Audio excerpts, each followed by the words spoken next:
Arctic circle में एक हवाई जहाज का पायलट बर्फ खोद रहा था, जैसे कोई चित्र बना रहा हो। उसकी वर्दी पर सिर्फ उसका नाम ओवरगार्ड लिखा था। वो इस जगह का इकलौता बचा हुआ इंसान लगता था। काम खत्म करने पर पता चलता है उसने बर्फ में SOS लिखा था। ये दिखाता था वो आर्कटिक के बीच में खो गया था और उसे बचाव चाहिए। लगता है ओवरगार्ड का जहाज टकरा कर गिरा था। इंजन और पंख टूट चुके थे। वो कई दिनों से बर्फ में था और इस ठंडे इलाके में जीवित रहने की कोशिश कर रहा था। खाने के लिए उसने एक मछली पकड़ने का तरीका बनाया था। उसने जमी हुई झील में 3 छेद खोदे जिनमें रस्सी और चारा बंधा था। इससे वो दिन भर खाना पाता था और बर्फ के डिब्बे में मछलियां जमा करता था। खाना खाने के बाद ओवरगार्ड अपना सामान लेता है और पहाड़ पर चढ़ता है। वो आसपास देखता है, शायद कोई खोजी जहाज या हेलीकॉप्टर दिखे। कई दिनों से वो अपनी जगह का नक्शा बना रहा था और एक सिग्नल मशीन से मदद मांगता था। वो मशीन एक हैंडल घुमाने से चलती थी। लाल बत्ती दिखाती थी, सिग्नल जा रहा है। अगर जवाब आता तो हरी बत्ती जलती। जब से जहाज गिरा, ओवरगार्ड घंटों मशीन चलाता था, लेकिन कोई जवाब नहीं मिला।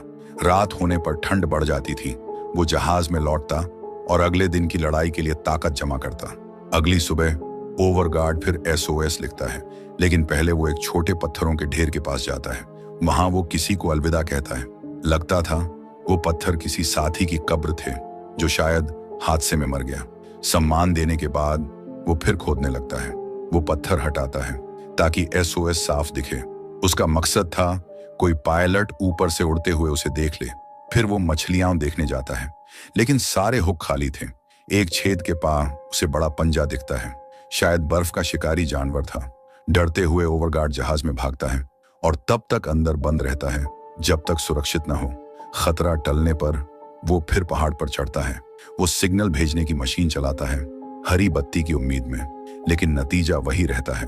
वो आसपास देखता है, जैसा उसे डर था। दूर एक विशाल सफेद भालू दिखता है। वो खाना ढूंढ रहा था। कोई रास्ता न होने पर ओवरगार्ड जहाज में लौटता है। वो सो जाता है और अगले दिन अपनी रूटीन शुरू करता है, लेकिन कोई बचाव नहीं आता। उसका मछलियों का जखीरा कम हो रहा था। वो बस सिग्नल भेजने की कोशिश करता रहता है। घंटों कोशिश के बाद ओवरगार्ड लगभग हार मान लेता है। तभी मशीन की हरी बत्ती जलती है। सिग्नल किसी ने पकड़ लिया था। ओवरगार्ड जल्दी से देखता है, जवाब कहां से आया? क्षितिज पर उसे एक हेलीकॉप्टर उड़ता दिखता है। वो जहाज के पास जाता है और धुआं सिग्नल जलाता है ताकि वो उसे ढूंढ ले। सौभाग्य से हेलीकॉप्टर उसे देख लेता है और उतरने की तैयारी करता है, लेकिन तेज तूफान से हेलीकॉप्टर बेकाबू हो जाता है। पायलट को वापस मुड़ना पड़ता है। हालात और बिगड़ते हैं। हेलीकॉप्टर स्थिरता खो देता है और बर्फ में टकराकर गिर जाता है। हादसे के बाद ओवरगार्ड दौड़कर वहां पहुंचता है। हेलीकॉप्टर में पायलट मर चुका था। चोटों की वजह से उसे दूसरा साथी जिंदा मिलता है, लेकिन उसका पेट बुरी तरह घायल था। ओवरगार्ड हेलीकॉप्टर से प्राथमिक चिकित्सा किट लेता है। एक स्टेपलर से वो साथी के घाव को बंद करता है। इससे खून रुक जाता है, लेकिन बर्फीला तूफान बढ़ता जा रहा था। जहाज तक लौटने का रास्ता नहीं था। अब बस हेलीकॉप्टर में आराम करना था जब तक तूफान खत्म न हो। कई घंटे बीतते हैं और मौसम सामान्य हो जाता है। ओवरगार्ड उस बची हुई औरत की हालत देखता है और हेलीकॉप्टर के सामान की जांच करता है। उसे रस्सियां, बर्फ चढ़ने का एक औजार और फटाफट नूडल्स के कप मिलते हैं।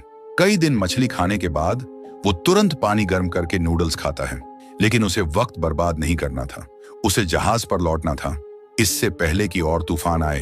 हेलीकॉप्टर का पायलट बच नहीं पाया था।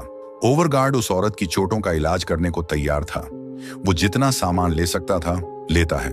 फिर हेलीकॉप्टर पर एक संदेश लिखता है। संदेश कहता है, 2 बचे लोग उस घाटी की ओर गए जहां उनका जहाज गिरा था। उसे उम्मीद थी कोई इसे देखकर उन्हें बचाने आएगा। ओवरगार्ड उस औरत को लेकर अपने जहाज की ओर चलता है। वहां पहुंचकर वो उसका नाम पूछता है, लेकिन औरत उसकी भाषा अच्छे से नहीं समझती। वो बस पायलट कहती है, अपने साथी के बारे में जानने के लिए। ओवरगार्ड बताता है पायलट बच नहीं पाया। वो उसे जहाज में इंतजार करने को कहता है। वो फिर हेलीकॉप्टर की जांच करने जाता है। औरत के सो जाने पर ओवरगार्ड हादसे की जगह लौटता है। उसे अपने साथी का शरीर बर्फ में ढका मिलता है, जैसा उसने पहले किया। वो उसे बर्फ में दफनाता है और सम्मान के लिए पत्थर रखता है। फिर वो हेलीकॉप्टर के अंदर जांच करता है। उसे एक नक्शा, एक लाइटर, एक छोटा गैस टैंक और एक छोटा चूल्हा मिलता है। उसी वक्त उसे एक फोटो मिलती है जो उसे भावुक कर देती है। वो उसे अपनी जैकेट में रखता है। जांच के दौरान ओवरगार्ड को सामान के डिब्बे में एक स्लेज मिलता है। वो इसका इस्तेमाल सामान ले जाने के लिए करता है। जहाज पर लौटकर वो फोटो उस औरत के पास रखता है। पता चलता है ये एक परिवार की फोटो थी। इससे लगता था वो औरत और हेलीकॉप्टर का पायलट शादीशुदा थे और उनका एक छोटा बच्चा था। औरत सोती रहती है। ओवरगार्ड उसकी चोट साफ करने के लिए दवा लगाता है। वो छोटा चूल्हा जलाकर गर्मी लेता है और नक्शा देखता है। नक्शा उस इलाके की ज्यादा जानकारी देता था। पेन से निशान बनाते हुए ओवरगार्ड को तेज हवा का एहसास होता है। वो मछलियां देखने जाता है। वो खुश हो जाता है जब रस्सी खींचने पर उसे एक बड़ी मछली मिलती है। ये दोनों को खाना देने के लिए काफी थी। वो मछली और नूडल्स से सूप बनाता है। ये दुनिया का सबसे अच्छा खाना नहीं था, लेकिन एक और दिन जीने के लिए काफी था। सूप तैयार होने पर वो औरत को जगाता है, उसे खाना देता है ताकि वो ताकत हासिल करे।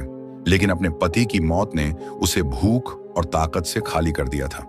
ओवरगार्ड जिद करता है कि वो खाए। वो उसे भरोसा देता है सब ठीक हो जाएगा। कई दिन बीत जाते हैं। ओवरगार्ड सिग्नल मशीन से मदद मांगता रहता है, लेकिन पहले की तरह कोई जवाब नहीं मिलता। वो सोचता है उस औरत को कैसे बचाए। वो औरत की हालत बिगड़ रही थी, रात भर खांसती थी। अगली सुबह ओवरगार्ड उसे देखता है। वो औरत से हाथ दबाने को कहता है ताकि दोनों गर्मी और खून का बहाव बनाए रखें, लेकिन औरत बेहोश थी और उसकी सांसें भारी थीं। ओवरगार्ड उसकी चोट देखता है। वो और खराब हो रही थी। उसे मुंह से खून निकलता देख उसे डर लगता है कि औरत ज्यादा दिन नहीं बचेगी। हिचकते हुए ओवरगार्ड उसे वहीं छोड़ने का फैसला करता है। उसे लगता था इस हालत में दोनों नहीं बच सकते। अचानक वो उसका हाथ पकड़ती है, जैसे शुक्रिया कह रही हो। इससे ओवरगार्ड को और हिम्मत मिलती है। वो नक्शा फिर देखता है। नजदीकी गांव तक जाने में कई दिन लगेंगे, लेकिन पहाड़ों से एक छोटा रास्ता था जो जल्दी ले जा सकता था। आर्कटिक के बीच में जोखिम लेने का फैसला करके ओवरगार्ड ज्यादा रस्सियां और चारा तैयार करता है। वो मछलियां जमा करता है और सामान स्लेज में रखता है। औरत सो रही थी। ठंड से बचाने के लिए वो उसे स्लीपिंग बैग में डालता है। वो जहाज पर आखिरी संदेश लिखता है कि दो लोग गांव की तलाश में उत्तर जा रहे हैं। ओवरगार्ड स्लेज को रस्सी से बांधता है, उसे कंधों पर रखता है और बर्फ के विशाल रेगिस्तान की ओर चलता है। लेकिन नक्शा देखकर उसे पता चलता है रास्ता वाकई उत्तर में था। वो जहाज लौटता है, संदेश ठीक करता है और उत्तर की ओर चलता है। मोटी बर्फ से गुजरते हुए वो फिर नक्शा देखता है। मंजिल अभी बहुत दूर थी, फिर भी वो हार नहीं मानता। वो औरत को पानी पिलाता है। कई घंटे बाद दोनों यात्रा का दूसरा हिस्सा पूरा करते हैं, लेकिन रात होने वाली थी। ओवरगार्ड बर्फ खोदकर एक गुफा बनाता है ताकि वो आराम कर सकें। वो औरत को खाना पानी देता है। दोनों सो जाते हैं, उम्मीद करते हुए कि कोई सफेद भालू ना आए। सुबह होती है। ओवरगार्ड ज्यादा कपड़े और मास्क पहनता है। एक और तेज तूफान आ रहा था। रास्ते में उसे बर्फ में ढका सामान मिलता है। उसे उम्मीद थी ये किसी बचे हुए का होगा, लेकिन करीब से देखने पर उसे पता चलता है ये उसका अपना सामान था जो उसने पहले अकेले यात्रा करते वक्त छोड़ा था। एक डिब्बे में उसकी पुरानी पहचान पत्र मिलती है। इससे पता चलता है वो ईए का हिस्सा था। ये एक खास हवाई जहाज समूह था जो नए तरह के जहाज बनाता और उड़ाता था। शायद ओवरगार्ड ने ऐसे ही जहाज में यात्रा की थी जो आर्कटिक के मौसम को झेल नहीं सका और गिर गया। लेकिन अब शिकायत का फायदा नहीं था। ओवरगार्ड जल्दी से मंजिल तक पहुंचने की उम्मीद करता है। यात्रा चलती है, तभी उसे एक विशाल पहाड़ दिखता है जो नक्शे में नहीं था। वो हेलीकॉप्टर से लिया बर्फ का औजार इस्तेमाल करता है। वो पहाड़ चढ़ता है और दूसरी तरफ समतल रास्ता ढूंढता है। वो रस्सी से सामान खींचता है। फिर वो औरत को स्लेज समेत खींचने की कोशिश करता है, लेकिन यह बहुत मुश्किल था। वजन इतना था कि वो नहीं संभाल सका। रस्सी उसके हाथ से छूट जाती है। स्लेज नीचे की ओर लुढ़कने लगता है। ओवरगार्ड पूरी ताकत से खींचता है, लेकिन स्लेज पहाड़ी के नीचे चला जाता है। वो देखता है इसे ऊपर नहीं खींच सकता।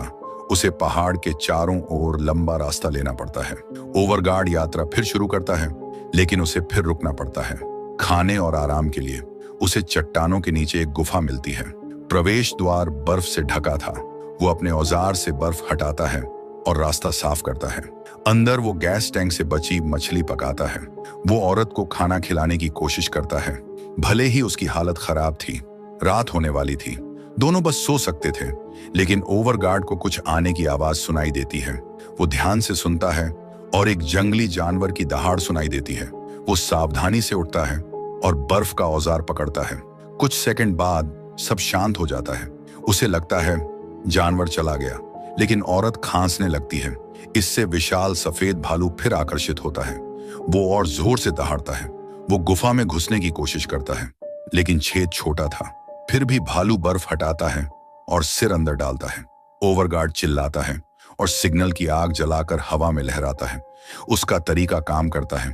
भालू आग से डरकर भाग जाता है। खतरा टलने पर ओवरगार्ड थककर और घबराकर जमीन पर गिरता है। वो खुद को समझाता है, सब ठीक होगा। एक और दिन बीतता है। ओवरगार्ड गुफा से बाहर देखता है।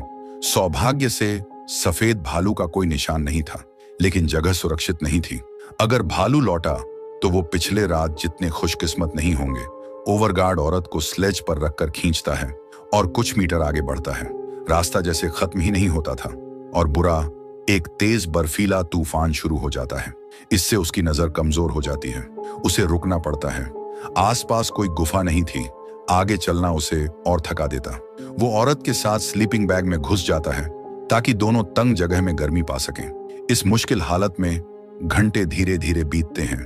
आखिरकार सब सामान्य होता है। दोनों बर्फ से ढक जाते हैं। ओवरगार्ड स्लीपिंग बैग से बाहर निकलता है। वो सामान की जांच करता है कि तूफान से कुछ टूटा तो नहीं। उसे पानी की बोतल मिलती है जो पूरी तरह जमी थी। वो उसे अपनी जैकेट में रखता है ताकि अपनी गर्मी से बर्फ पिघले। ओवरगार्ड स्लेज को फिर तैयार करता है। वो नरम बर्फ वाले रास्ते पर पहुंचता है जहां चलना मुश्किल था। थकान बढ़ती जाती है। उसे एक पथरीली पहाड़ी के पास रुकना पड़ता है। ओवरगार्ड नक्शा देखता है और समझता है कि मंजिल अभी बहुत दूर है। वो सिर्फ सामान लेकर रास्ते पर चलता है। तभी उसे बर्फ में फूलों से ढका पत्थर दिखता है। वो हैरान होता है, लेकिन करीब जाने पर जमीन धंस जाती है। वो एक छेद में गिर जाता है। मिनटों बाद वो गुफा में जागता है। उसका दायां पैर पत्थर में फंस गया था। वो पूरी कोशिश करता है, लेकिन पैर नहीं निकलता। इतनी मेहनत के बाद लगता था उसका अंत आर्कटिक में अकेले होगा, लेकिन ओवरगार्ड हार नहीं मानता। अपनी बची ताकत से वो पैर निकालने की कोशिश करता है। असहनीय दर्द के बावजूद वो खींचता है। आखिरकार पैर बर्फ से निकलता है, लेकिन वो बुरी तरह घायल था। अब उसे बर्फ और पत्थरों पर रेंगना पड़ता है। जल्दी ही उसे गुफा से रास्ता मिलता है, लेकिन चोट का दर्द उसे चलने नहीं देता। वो उस जगह लौटता है जहां उसने औरत को छोड़ा था। वो उसकी परिवार की फोटो लेता है ताकि उसके बेटे को दे सके, लेकिन उसे हैरानी होती है, औरत अब भी जिंदा थी। वो उससे थोड़ा बेहतर हालत में बात करती है। ओवरगार्ड को पछतावा होता है कि उसने उसे छोड़ने का सोचा। वो उसके सामने रोता है और माफी मांगता है। वो कहता है सब ठीक हो जाएगा। वो अपनी हालत के बावजूद स्लेज खींचता है। उसकी चोट देखता है जो और गंभीर थी। इलाज का कोई तरीका नहीं था। वो बर्फ और कपड़ा डालकर खून रोकता है। ओवरगार्ड औरत को स्लेज पर खींचता है। दर्द और थकान को नजरअंदाज करके वो औरत को आखिरी बूंदें पानी देता है। बोतल में बर्फ भरता है और थोड़ा निगलता है अपनी प्यास बुझाने के लिए। थकान उसके शरीर पर हावी हो रही थी। हालात और बिगड़ते हैं जब वो रास्ते के ऊंचे हिस्से पर पहुंचता है। वो लोहे की छड़ी को सहारा बनाकर चढ़ने की कोशिश करता है, लेकिन पैर की चोट उसे मुश्किल में डालती है। आखिरकार उसे रुकना पड़ता है। वो देखता है सिग्नल मशीन काम कर रही है या नहीं, लेकिन बर्फीला तूफान उसे खराब कर चुका था। बिना इस साधन के ओवरगार्ड पहाड़ी की चोटी पर रेंगता है। वो देखता है क्या कोई आसपास है। वहां उसे दूर एक हेलीकॉप्टर दिखता है जो पास ही उतरा था। ओवरगार्ड बिना वक्त गंवाए स्लेज के पास लौटता है। वो बची ताकत से स्लेज को धक्का देता है। चोटी पर पहुंचकर वो जोर से मदद के लिए चिल्लाता है, लेकिन उसकी आवाज कमजोर थी और वो मुश्किल से बोल पाता था। उसके पास बस आखिरी सिग्नल आग थी। वो उसे जलाता है और हाथ हिलाकर किसी का ध्यान खींचने की कोशिश करता है, लेकिन हेलीकॉप्टर की टीम उसे नहीं देखती। ओवरगार्ड आखिरी कोशिश करता है। वो अपनी जैकेट में सिग्नल आग जलाता है और छड़ी से हवा में लहराता है, लेकिन ये भी काम नहीं करता। टीम हेलीकॉप्टर में लौटती है और वहां से उड़ान भरती है। सारी उम्मीद खत्म लगती है। ओवरगार्ड उस औरत को उठाता है और हेलीकॉप्टर वालों से उसे बचाने की गुहार लगाता है। वो बस यही चाहता था कि वो उसे बचा लें, लेकिन हेलीकॉप्टर दूर जा चुका था। जीवित रहने की हर उम्मीद खत्म लगती थी। फिर भी ओवरगार्ड औरत को स्लेज पर रखता है। वो वादा करता है कि वो उसे अकेला नहीं छोड़ेगा। दोनों बर्फ पर लेटे थे। ओवरगार्ड उससे और खुद से कहता है, सब ठीक हो जाएगा। फिर थकान से वो सो जाता है। जब दोनों बेहोश थे, तेज हवा सब कुछ उड़ाने लगती है। तभी वही हेलीकॉप्टर उनके सामने उतरता है। इससे पता चलता है दोनों को आखिरकार बचा लिया गया। सारी मुश्किलों के बावजूद ओवरगार्ड ने हार नहीं मानी। उसने अपनी और औरत की जान बचाने के लिए शारीरिक और मानसिक सीमाओं को पार किया। प्रकृति की ताकत को हराने के लिए वो किसी और की रक्षा के लिए लड़ रहा था। यदि आपको यह वीडियो पसंद आया तो वीडियो को लाइक करें और भी शानदार वीडियोस के लिए मूवीटेशन को सब्सक्राइब करें। फिर मिलेंगे एक और वीडियो में।